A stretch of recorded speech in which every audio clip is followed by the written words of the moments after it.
अंबरनाथमध्ये अंमली पदार्थ विक्री करण्यासाठी आलेल्या इसमाला पोलिसांनी गजाआड केला आहे।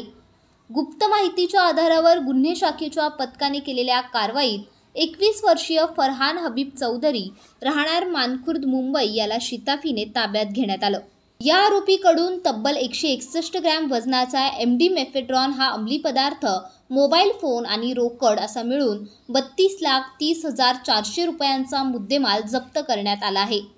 ही कारवाई 18 ऑगस्ट रोजी सायंकाळी 6 वाजेच्या सुमारास शिवाजीनगर पोलीस ठाणे परिसरातील पालेगाव दर्गा अंबरनाथ पूर्व येथे करण्यात आली। या प्रकरणी शिवाजीनगर पोलीस ठाण्यात गुन्हा दाखल करण्यात आला आहे। या प्रकरणातील पाहिजे आरोपी अहमद कुरेशी वय वर्ष 22 राहणार मानखुर्द याचा शोध सुरू आहे।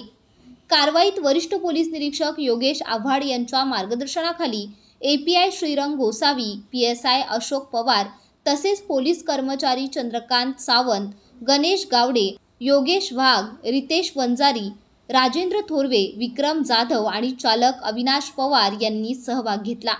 Bureau report, Maharashtra news network, Ulhasnagar.